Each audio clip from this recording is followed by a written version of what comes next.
Hello friends, welcome to Bio Elevate YouTube channel. আশা করি সকলে ভালো আছো। তো তোমরা কিন্তু থাম্বনেল দেখে বুঝতেই পারছো যে এই ক্লাসে কি হতে চলেছে।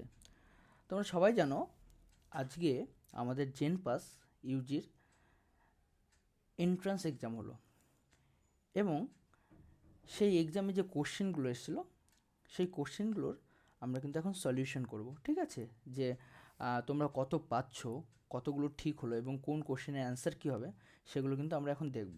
ক্লিয়ার? কোশ্চেন বেশ সোজা হয়েছিল।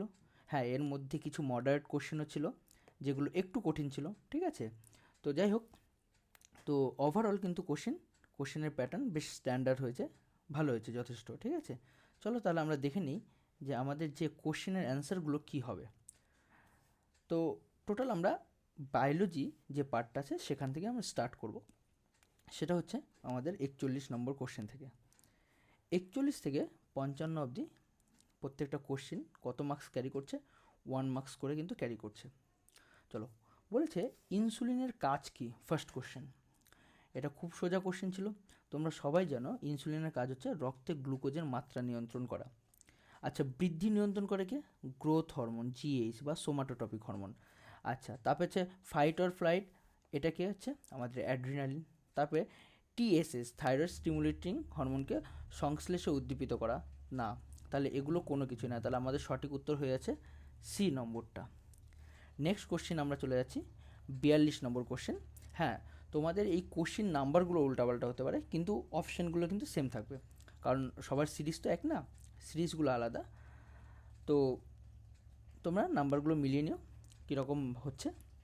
নেক্সট কোশ্চেন, সবাত শোষণের সময় ইলেকট্রন পরিবহন শৃঙ্খলের চূড়ান্ত ইলেকট্রন গ্রহণকারী।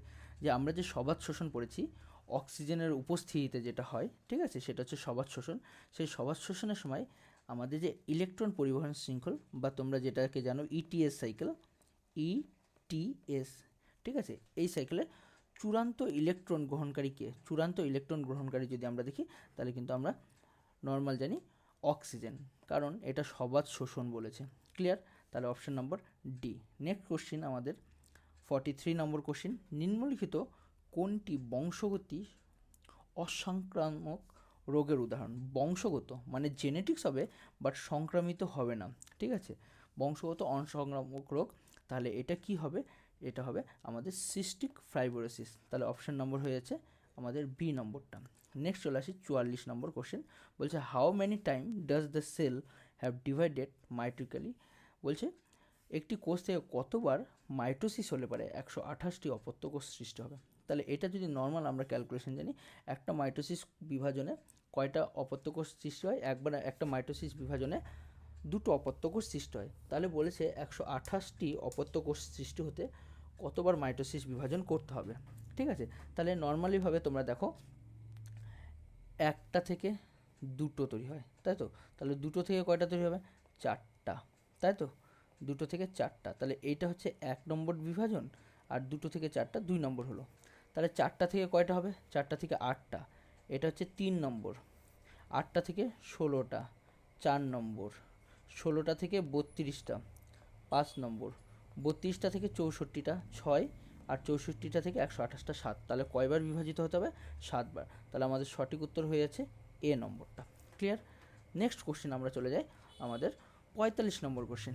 বলছে নিচের কোন কোন উপাদান নিয়ে নিউক্লিওটাইড গঠিত হয়? তাহলে নিউক্লিওটাইড বলেছে, তাহলে নিউক্লিওটাইড আমরা দেখেছিলাম এইরকম ডিঅক্সি রাইবোজ শর্করা প্লাস আমাদের কী আছে, এগুলোকে বলা হয় ডিঅক্সি রাইবোজ শর্করা বা sugar plus nitrogen base plus phosphate. এই তিনটা মিলে কিন্তু আমাদের নিউক্লিওটাইড তৈরি হয়। তাহলে নাইট্রোজেন বেস, শর্করা, ফসফেট, এই তিনটা মিলে নিউক্লিওটাইড তৈরি হয়। তার মানে আমাদের সঠিক উত্তর হয়ে যাচ্ছে সি নম্বরটা। নেক্সট 46 নম্বর ক্রোমোজোম, 46 নম্বর কোশ্চেন। বলছে এন্ডোস্পাম। এন্ডোস্পাম মানে কি? শস্য। এন্ডোস্পাম মানে কি? শস্য। বলছে শস্যর মধ্যে প্লয়েডি কত স্তর? তাহলে আমরা হ্যাপ্লয়েড জানি কি হচ্ছে? হ্যাপ্লয়েড হচ্ছে গ্যামেট। আচ্ছা, ডিপ্লয়েড সোমাটিক সেল বা দেহকোষ, সোমাটিক সেল। ট্রিপ্লয়েড, ট্রিপ্লয়েড আমরা জানি 3N বা শস্যকে ট্রিপ্লয়েড বলা হয়। তার মানে সঠিক উত্তর সি নম্বর। নেক্সট চলে আসি আমাদের 47 নম্বর কোশ্চেন। এদের মধ্যে যে নিচে অপশানগুলো দেওয়া আছে এদের মধ্যে কোনটি বায়োজীবী মুক্ত নাইট্রোজেন সংবর্ধনকারী অণুজীব? বলছে বায়োজীবী এবং মুক্ত, তাহলে এখানে মুক্ত যেহেতু বলছে তাহলে সঠিক উত্তর অ্যাজাটোব্যাক্টর এই নম্বর অপশানটা হচ্ছে। তারপরে 48 নম্বর কোশ্চেন বলছে কোন কোষচক্রের কোন পর্যায়ে ডিএনএ প্রতিলিপিকরণ করা হয়? এটা কিন্তু সবাই জানো, ডিএনএ প্রতিলিপিকরণ করা হয় আমাদের এস দশায়, তাহলে সঠিক উত্তর আমাদের বি নম্বরটা। নেক্সট চলে আসে আমাদের 49 নম্বর ক্রোমোজোম। বলছে টার্নার সিনড্রোম ব্যক্তির ক্যারিওটাইপ চেয়েছে, টার্নার সিনড্রোম। তাহলে টার্নার সিনড্রোম ব্যক্তির যদি ক্যারিওটাইপ দেখি আমরা, তাহলে আমরা কিন্তু জানি টার্নার সিনড্রোমে 2n-1 হয়, তাই তো 2n-1 হয়। তাহলে এখানে সঠিক উত্তর হয়ে যাবে 45 ইন্টু এক্স, তাই তো 45 ইন্টু এক্স। ক্লিয়ার? তাহলে আমাদের সঠিক উত্তর হয়ে যাচ্ছে এ নম্বরটা। তাহলে নেক্সট কোশ্চেন চলে যায় আমরা 50 নম্বর কোশ্চেন। বলছে যে ভারতীয় সবুজ বিপ্লবের জনক বলেছে, তাহলে এম এস স্বামীনাথন, তাহলে সঠিক উত্তর হয়ে যাচ্ছে সি নম্বরটা। নেক্সট কোশ্চেন চলে যায় 51 নম্বর কোশ্চেন। বলছে মল্টোজ কি? তাহলে সিম্পলভাবে জানো তোমরা, মল্টোজ মানে কি হচ্ছে আমাদের মল্টোজ কিন্তু একটা ডাইস্যাকারাইড। ক্লিয়ার? মল্টোজ হচ্ছে একটা ডাইস্যাকারাইড, গ্লুকোজ প্লাস গ্লুকোজ মিলে মল্টোজ তৈরি হয়, তাহলে মল্টোজ একটা ডাইস্যাকারাইড। ক্লিয়ার? 51 নম্বর সঠিক উত্তর বি। নেক্সট চলে আসি 52 নম্বর। বলছে কোন হরমোনের অভাবে ডায়াবেটিস ইনসিপিটাস হয়? তাহলে আমরা জানি ডায়াবেটিস ইনসিপিটাস হয় হচ্ছে এডিএইচ এর জন্য, এডিএইচ, যেটার আরেকটা নাম হচ্ছে ভেসোপ্রেসিন। আর যদি ডায়াবেটিস মেলিটাস বলতো বা ম্যালাইটাস বলতো, তাহলে আমাদের কি হতো? ডায়াবেটিস ম্যালাইটাস হচ্ছে ইনসুলিনের জন্য হতো, তাহলে আমাদের সঠিক উত্তর এখানে এ, সেটা হচ্ছে ভেসোপ্রেসিন, যার আরেক নাম হচ্ছে এডিএইচ। 52 নম্বর চলে গেল। নেক্সট চলে আসি আমরা 53 নম্বর, 53 নম্বর। বলছে এন্ডেমিক প্রজাতি কোনটা? এন্ডেমিক প্রজাতি আমরা কিন্তু পড়েছি যে প্রজাতি একটা নির্দিষ্ট অঞ্চলে সীমাবদ্ধ, অন্য কোথাও পাওয়া যায় না, তাকে বলা হয় এন্ডেমিক প্রজাতি, তাহলে সঠিক উত্তর হয়ে যাচ্ছে এ নম্বরটা। নেক্সট চলে আসি 54 নম্বর কোশ্চেন। বলছে মানবদেহের সবচেয়ে ছোট্ট অস্থি কোনটি? তাহলে আমরা জানি মানবদেহের সবচেয়ে ছোট অস্থি হচ্ছে আমাদের স্টেপিস। কোথায় থাকে? কানে থাকে। কানে থাকে, তাহলে সঠিক উত্তর হয়েছে এ। নেক্সট চলে আসি 55 নম্বর। আলফা হেলিক্স এবং বিটা প্লেটেড এই দুটো মিলে কি তৈরি হয়? এই দুটো মিলে কিন্তু আমাদের প্রোটিনের গৌণ গঠন তৈরি হয়, তাহলে সঠিক উত্তর হয়ে যাচ্ছে বি নম্বরটা। এই দিয়ে আমাদের 1 মার্কসের মাল্টিপল চয়েস কিন্তু কমপ্লিট হয়ে গেল। এবার আমরা ক্যাটাগরি 2তে যাব। আমরা ক্যাটাগরি 2তে টোটাল 5টা কোশ্চেন আছে, এগুলো সলভ করবো, এগুলোতে কোনো নেগেটিভ মার্কস নেই, ঠিক আছে? ফার্স্ট কোশ্চেন, নিচে কোন জোড়গুলি সঠিক? তাহলে দেখো কোন জোড়গুলি সঠিক যদি বলেছে, তাহলে দেখো অ্যাগ্রোফিয়া, এটা লেখার অক্ষমতা, যদি লিখতে না পারে বা সেটাকে বলা হয় অ্যাগ্রোফিয়া। তারপর হচ্ছে অ্যামনেসিয়া হচ্ছে স্মৃতিশক্তি হ্রাস পাওয়া, এটাও ঠিক। অ্যান্ড লাস্ট বলছে অ্যানাস্থেসিয়া, এটা অনুভূতি নষ্ট হয়ে যায়, দেখবে যে তোমাদের অবশ করার জন্য অ্যানাস্থেসিয়া দেওয়া হয়, এটা কিসের জন্য? অনুভূতি নষ্ট হয়ে যাওয়া। তাহলে আর বলছে অ্যাস্টিগামেস, এটা হচ্ছে কথা বলতে না পারে না, এটা হচ্ছে চোখের জন্য, দেখার জন্য, আয়ের সাথে রিলেটেড। তাহলে আমাদের সঠিক উত্তর হয়ে যাচ্ছে এ, বি অ্যান্ড সি, এটা হচ্ছে সঠিক উত্তর। নেক্সট চলে আসি আমাদের 57 নম্বর কোশ্চেন। বিটি মানে যেটা জিএমও, জেনেটিক্যালি মডিফাইড অর্গানিজম, এখানে আমরা বিটি তুলো বা বিটি বেগুন দেখেছি, সেই বিটির সম্পর্কে কিছু বলেছে। বিটি বলতে ব্যাসিলাস থুরিনজিয়াসিসকে বোঝায়, একদম ঠিক, কারণ এই ব্যাসিলাস থুরিনজিয়াসিস যে ব্যাকটেরিয়া, তার থেকেই কিন্তু তৈরি করা হয়েছিল। তারপর বলছে এই বিষ কীটের মস্তিষ্ককে ব্যাহত করে তাদের মেরে ফেলে। এইটা তোমাদের এনসিআরটিতে যদি দেখো, তাহলে এটা হচ্ছে মিড গাটকে নষ্ট করে, মানে আমাদের ক্ষুদ্রান্ত মানে অন্ত্রগুলোকে নষ্ট করে, ঠিক আছে? আর সি নম্বরটা বলছে এই বিষ উদ্ভিদ ও মানুষের জন্য ক্ষতিকারক না, এটা তো ঠিক না একদমই। আর এটা একটি জিনগতভাবে পরিবর্তিত জীব, হ্যাঁ এটা ঠিক। তাহলে আমি এখানে বলছি এ আর ডি, কিন্তু এখানে একটু কনফিউজ থেকে গেছে, কারণ তোমাদের বি নম্বরটাও হয়ে যেতে পারে, ঠিক আছে? তাহলে আর একটা অ্যান্সার দিয়ে দিচ্ছি এ, বি, ডি, তবে আমার হিসাব মতো বি নম্বরটা হবে না, ঠিক আছে? নেক্সট চলে আসি আমাদের 58 নম্বর কোশ্চেনটা। থ্যালাসেমিয়া সম্পর্কিত কোন তথ্যটি সঠিক নয় বলেছে, ভুল বলেছে, ঠিক আছে? থ্যালাসেমিয়া সম্পর্কিত কোন তথ্যটি ভুল? তাহলে এটা কি বলেছে? ভুল বলেছে। তাহলে ভুল কোনটা হবে?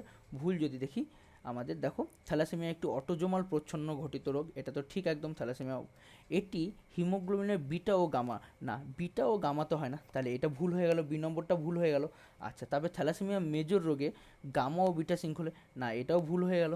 আর থ্যালাসেমিয়া আলফা থ্যালাসেমিয়াকে থ্যালাসেমিয়া মাইনর বলা হয় না, আলফাকে কি বলা হতো, মেজর বলা হতো, বিটাকে মাইনর বলা হয়, তাহলে এইটাও ভুল। তাহলে আমাদের সঠিক উত্তর বি সি ডি, এইটা হচ্ছে আমাদের ভুল আছে। এবার 59 নম্বর কোশ্চেন বলছে কেলভিন চক্রে ব্যবহৃত সালোক সংশ্লেষের আলোক নির্ভর বিক্রিয়াটির প্রাথমিক বা প্রাইমারি প্রোডাক্ট কি? আলোক নির্ভর, তাই তো, মানে আলোক নির্ভর বলতে কি বোঝানো হচ্ছে? আলোক নির্ভর বলতে লাইট রিয়াকশনের কথা বলা হচ্ছে, তাই তো, লাইট রিয়াকশনের কথা বলা হচ্ছে। তাহলে লাইট রিয়াকশানে কী কী তৈরি হচ্ছিল দেখো, লাইট রিয়াকশানে তৈরি হচ্ছিল এটিপি তৈরি হচ্ছিল, আর কি তৈরি হচ্ছিল, আর হচ্ছে প্রাথমিক উৎপাদন আর জল তৈরি হচ্ছিল। কিন্তু এখানে দেখো NADH NADPH হলে কিন্তু আমরা এটাও অ্যান্সার করতাম, কিন্তু NADPH যেহেতু নেই, NADH আছে, তাহলে আমরা সঠিক উত্তর নিয়ে নেব সি অ্যান্ড ডি, এটা হচ্ছে আমাদের সঠিক উত্তর। And last question 60 number question, 60 number question বলছে নিম্নলিখিত কোনগুলি ক্লোনিং ভেক্টরের জন্য অপরিহার্য বৈশিষ্ট্য? তাহলে এটা বলছে প্রত্যেকটা ক্লোনিং ভেক্টরের মধ্যে একটা সিলেক্টেবল মার্কার থাকতেই হবে। বলছে একটা নির্দিষ্ট রেস্ট্রিকশন এনজাইমের মধ্যে কেবলমাত্র একটি রিকগনাইজ সাইট উপস্থিত, মানে কেবলমাত্র একটি, একের বেশিও থাকতে পারে, ঠিক আছে, মাল্টিপল ক্লোনিং সাইটে উপস্থিত, এটাও কিন্তু আমাদের সঠিক উত্তর। তাহলে উচ্চ আণবিক না, এটা উচ্চ আণবিক ওজন বিশিষ্ট হবে না, ঠিক আছে। আমাদের এই ক্লোনিং ভেক্টর কিন্তু নিম্ন ওজন বেশি, মানে নিম্ন আণবিক ওজন বিস্তৃত হবে। তাহলে আমাদের সঠিক উত্তর হচ্ছে এ বি সি, এটা হচ্ছে আমাদের সঠিক উত্তর। তাহলে এই দিয়ে আমাদের 60টা কোশ্চেন কমপ্লিট হলো, 60 নম্বর অবধি কমপ্লিট হলো। তোমরা দেখেছো কোশ্চেন লেভেল প্রায় মডারেট আছে, হ্যাঁ বেশ কিছু কোশ্চেন আছে একদম খুবই সোজা, যেগুলো একদম মাধ্যমিক লেভেলের কোশ্চেন ছিল, আর বাদবাকি কিছু কোশ্চেন আছে যেগুলো 11 অ্যান্ড 12 থেকে, ঠিক আছে, এগুলো একটু ট্রিকি ছিল, কিন্তু ওভারঅল যদি কোশ্চেন দেখা যায় কিন্তু মডারেটই এসছে, ঠিক আছে। আশা করি পরীক্ষা সবারই ভালো হয়েছে এবং সবাই মোটামুটি সিলেকশন পেয়ে যাবে, ঠিক আছে। আমরা এরপরে যদি সময় হয় দিয়ে আমরা একটা কাট অফ মার্কস কীরকম যেতে পারে সেটা নিয়ে একদিন আলোচনা করব। চলো সবাইকে টাটা, বাই বাই।